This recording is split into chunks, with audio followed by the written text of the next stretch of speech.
How everybody out there doing today? It's God I am, and I'm coming to present information concerning Genesis, dealing with the human behavior. The title of this video is The Mind and Its Garden Snake. Everybody has a garden snake in their mind. And when I say garden snake, I'm going to be breaking down into detail what this particular garden snake is.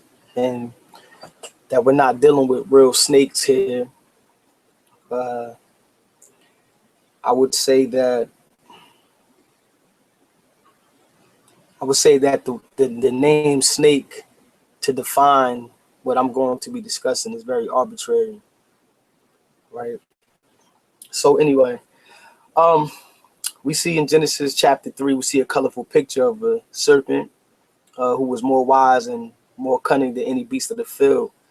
Now, those are very key definitions to what this snake represents, and also other things inside of the passage that you see personified in Adam and Ahava. Okay. And what we're going to do is we're going to show you a direct link between the three and why the three is actually one. That the concept is to basically convey a message to humanity about the nature that we have, the nature to do opposite of what we are supposed to do or what we are told to do subconsciously to preserve our life, to preserve our planet. All right, so let's get into it. Now, I will be going into the Brit Hadashah, which is commonly known as the New Testament. And as I go into the Brit Hadashah, I will be pulling out basically some scriptures, some quotes that correlate with scripture. Just give me a second here.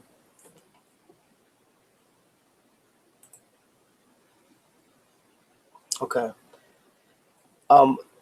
And I'm not really going to go into it and just give you the verses. I'm just going to actually just, paraphrase it. All right. So one thing I want to paraphrase, the Messiah.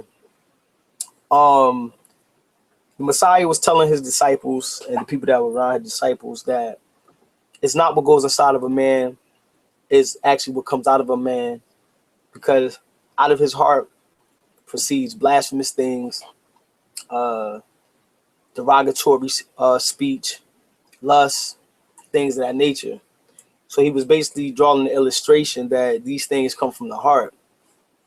Now, in other passages, we also have James, I believe, and even also Paul as well, which Paul is famous for saying that when you want to do good, evil is always present. Now, the funny thing is, the Brit Hadashah is actually giving a more defined, a more straight to the point conclusion to humanity and the nature of humanity, and leaving out the story that we know as to be the beginning, which is Genesis. And it's a reason for that, because when you have a Hebraic understanding and you're dealing with the Hebrew alphabet and you're dabbling into the language, you will actually come to realize that the names or the characters inside of the story are not more important than the actual moral and what you need to actually applicate to your lifestyle is. It's not more important than that, and it never was to be more important. I'm not saying that these figures were not real. I'm not saying that the Genesis story is allegorical and it's just all just a made up story to convey information. But what I'm saying is that the information that is being conveyed is more important than the actual characters in the story, because of the action that is behind the characters in the story, and the names that they have actually paints a deeper story. It actually gives you the backdrop, the origins of why it's being personified in this manner. So you have Yahushua saying, the Messiah saying that out of the heart comes blasphemous things, derogatory speech, lust, things of that nature. Then you have Paul saying, when when you want to do good, evil is always present. Now, we all are supposed to have a balance. And with a balance, you can tip one way or you can tip the other way. You can do more of the other and vice versa. And our life here on earth, as we know it today, as we can experience it, it is a proven fact that a man has two sides. Okay, we have a good side and we have a bad side. Now we have to balance that, because the bad side necessarily isn't what we conceive as being bad. If somebody is protecting their offsprings, of course they're going to do something bad to somebody. Of course they're going to hurt somebody. Of course they're going to do something evil to somebody if they're actually trying to hurt their offspring. So this is where the balance come in. You have to know when to and when not to. Even with good, okay, it's good to give somebody money, but if you're giving somebody feeding their habit of drugs, it's still a bad thing. Okay, even though it is good in nature, as far as with your heart, how you're responding to the need of somebody. This is what's in your mind, that this person needs money because they say they need to eat, but on another flip side of everything, they're actually buying crack. So there's a balance that needs to be established. Now, this is where the balance actually, this is where the scales start to tip. We've been reading this story in Genesis for a long time, and the way we're reading it is actually the problem. It's actually the cause of a lot of misconceptions and, brain damage, psychologically damaging the mind when it comes to certain concepts about human nature. Now, I'm going to say this one last quote, and then I'm going to get into the actual meat of the lesson. There's also a quote inside of the Brit Hadashah, which is commonly called the New Testament, where it says that do not say that Elohim will tempt you, because Elohim cannot be tempted, nor does he tempt. But if you are tempted, you are only tempted and led away by the desires of your heart. So that means if somebody has something and they're telling you about it, and you're looking at it and you're observing it, and you find that you have a desire to try it, that means that it was in your heart already. Now, you may not know it's in your heart, but you will know it's in your heart when the time comes of tempting. Life, existence itself is a mirror to us. This is what the Bible is conveying, that we're put here on this earth and we're here to learn about ourselves. And while we're here to learn about ourselves, we find our weaknesses. We find out what attractions out there that are actually harmful to our nature, harmful to our productivity. And we're supposed to tap into the realm of defeating what is contrary towards life. This is also the scenario inside of Genesis. Now, you see here in chapter 3, it says, now the serpent was more subtle than any beast of the field, which Yahuwah the Elohim had made. He said unto the woman, yea, has Elohim said, you shall not eat of every tree of the garden? So now we have the serpent talking to the woman. Now I want you to understand something. This word serpent in Hebrew, it means nakash. All right. Now nakash is a very important word to understand Genesis chapter 3. And it ties into a lot what people have already heard concerning the reptilian brainstem and things of that nature. But let's get a more in-depth understanding of what this nakash is. And that the nakash actually can wear many masks, and just so happen snake is one of them. You hear this in the hood. A lot of people say that you're a snake. If you're doing something foul, you're doing something you have no business doing, they consider you as a snake. If you backstab or if you're tricking somebody, you're a snake. Now, that word snake in Hebrew has more weight to it than the actual word snake that's implied in English. And what that means is a backstabber. Because Nakash, you have the Nun, you have the Chetz, and you have the Shin. Now, we know that in Hebrew, the Nun has various definitions. It can mean seed, it can mean child, it can mean life, okay? It can mean to continue, to advance. You also have the Chetz, which is something to divide one side from the other. It also means the inner heart. It also means the inner court. And it also means private, okay? And then you have the Shin, which are teeth, which means to destroy. And together you actually have the life force or the seed, okay, that is in the heart to cause destruction. All right, are the continuous private life force that causes destruction. So basically what it means is that within inside of every human being, there is a destructive force that you may not know is there, because it may, a smile could be hiding it, a laughter could be hiding it, handshake could be hiding it. But this is where you get the word snake from in the hood. When you're actually acting like somebody that's beneficial to someone, and then you turn around and you jerk them, you're a snake, because there was something that was in you that you kept private, and it came out, and it was shown, it was seen through the destruction that you've caused. So you are a Nakash. We can be Nakash. We can be a life force that privately wants to destroy, or we can be a life force that within our heart we have destruction, and whatever you have in your heart is going to be manifested in the physical. All right. So what I want you to really see here is this: the descriptions of a Nakash, the descriptions of somebody that actually possesses this type of nature, which all human beings do. You find out that if you're not living the righteous life, if you're not trying to walk on the righteous path, that the people that are around you, when they go through problems and situations with other people and deal with life struggles, they will start to do certain things. And these things are encoded within inside of Genesis, and not necessarily encoded where you cannot see it. It's there. And I just want to read on for a little bit so we can give you some clear-cut definitions of what this Nakash is and why is the story being told in this manner. Okay.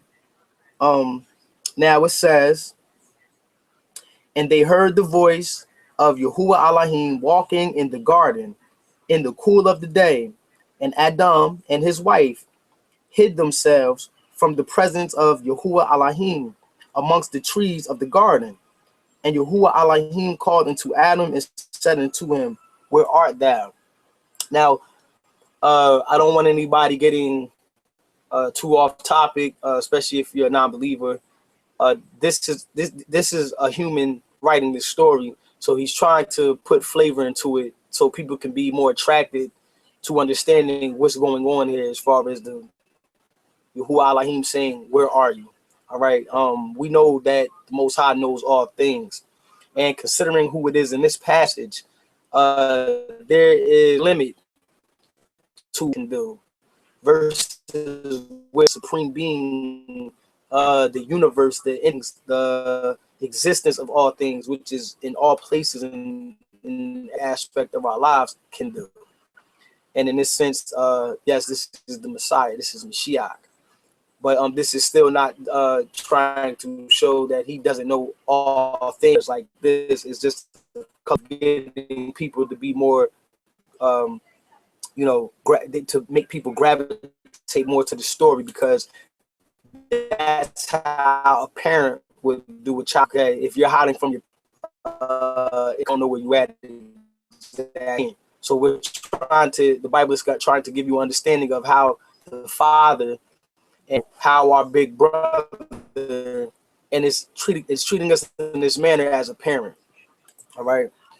Now, it says, and he said, I heard thy voice in the garden, and I was afraid, because I was naked, and I hid myself. So a one characteristic that we're going to point off God syndrome when you're dealing in things you have your life and the evil that should pervert becomes hidden. You try to make it as, and that's the one key component to a backstabber, a nakash, a snake. And this is what the Bible is giving us, this tool to identify those who are around us. Okay.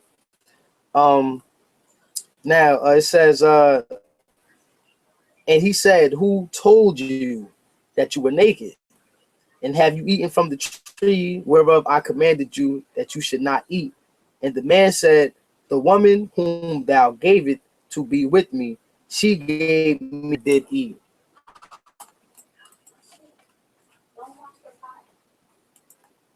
Now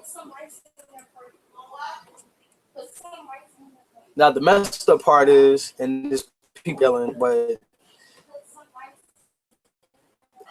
the part that I really want you to understand is that when you're doing wrong and you're living a life contrary to what existence is telling you to do, existence is pro-life. All right, existence is to replenish, repopulate, flourish. This is why, hence, you have existence, because obviously it wanted to continue its process of how it functions, its very nature. And what you have is people will blame society. They'll blame the white man. They'll blame Egypt. They'll blame the Israelites. They'll blame Christianity. They'll blame things because of the way that they choose to live versus what existence or Yahweh would tell them how to live. And these are the key components that you will actually find within yourself and within others. Now, the key thing here is to actually distinguish this nature. And you can't distinguish it, but you can definitely contain it and you can definitely control it. But we're going to get into that next. But I just want you to see that the word Nakash is more deeper than what we are thinking, because now we're seeing that Adam and Eve are really the people that have this Nakash in them. You see what I'm saying? And this is what the story of Genesis is relating. And as we go down, and we see what Eve says through it, Eve blamed the serpent. So Adam and Eve blamed somebody else, but guess who didn't blame anybody? The Nakash, the actual destructive force that was cloaked in privacy, did not blame anybody, because that is what the destructive force nature is. So it is not going to make an excuse up for why it does what it does. But you as a human, when you're doing wrong and when you're doing things that are contrary to existence, that is contrary to living in harmony with your fellow man, that is contrary to, work hard with your own hands instead of going out. You'll do things to make up an city. Okay? But the urge of you wanting to steal, if you wanting to kill, or cannot come up with an excuse, because it is the source of why you're doing what you're doing, and you possess it. And what people really have to start doing now is recognizing that you have for your human nature, and you have to be strong enough to contain it and to separate it from your living to advance. Because a lot of people operate these things into what actual life is, which is to reproduce and to replenish, and they think that it's a balance there, and it's not. You might be smoking weed on the side. Is anything that you could be doing that will stop you from advancing intellectually, mentally, and physically in the future? And then also for your kids, because these things are embedded in you, your kids will inherit it. And then you also have to recognize that there's other children So these are the key things in Genesis that we overlook. We read the story because we say it was Satan. We say it was that snake, but really the Most High, your heart to disobey what I said. And this was the test that man had when he was put here on earth. You do what I tell you to do, or you do what you want to do. Solely off of the fact that he has given us free will to be like him, to be in his image. So that means we can defeat that nature. We can contain that nature. All right. And another thing I wanted to add concerning what I'm saying now is that we have to get to a place where we're owning up to our responsibilities, because once we own up to our responsibilities, we can heal ourselves. Once we recognize that we do have a problem, we can heal ourselves. And it is today's society that has programmed us, programmed our forefathers, and programmed, our kids today, that you can do whatever you want, say whatever you want, and there's no boundaries to the streets. But certain religious institutions, there's a boundary that you have to follow there. But when it comes down to your own personal life and what you do inside of your house, do whatever you want. Just do whatever you want. And see, what's going to happen is that's going to actually pour out into the atmosphere. It's going to pour society. It's going to pour out to the community. And that's the problem. Leaders are sitting back doing things in privacy. Okay, that's going to cause destruction. That's going to cause temptation. And knowing that we're all human beings and we all have desires, our desire will come forward in the forefront that will tempt us to, because we're not even strong enough to fight it. So this is how this works. You can put whatever terminology you want to it. You can put whatever psychological method you want to it. You can apply anything that you want to this, but the Bible is telling you the sequence of how the domino effect of negative energy is produced in the community. And all you have to do is listen to what existence is telling you. Listen to what Yahuwah is saying. Easy as that. Now the hard part comes when desire starts to burn through your flesh. A quote from Usher, and the song really does. It says, "Let it burn." You want to smoke cigarettes, when you want to go out there and party, and when you want to do certain things that have a negative effect on your life, and you try to restrain yourself from doing it, there's a burning sensation that overtakes the body. There's a burning sensation that is produced in the mind and overshadows the whole body, because the burning sensation is trying to satisfy its craving. Now, what you have to do is to let it burn, because fire to paper doesn't burn forever. Eventually, it's just going to burn up. It's going to burn itself up. That's why you have to still and just hold on to the words of Yahuwah. That's it. You don't even have to move. And it's best that you, because it's best that you don't. And this is how you burn up impurities inside of yourself. This is why you're put in the refining fire. Explicit when nature, Adam and Eve had the Nakash in them, just like you have the Nakash in you.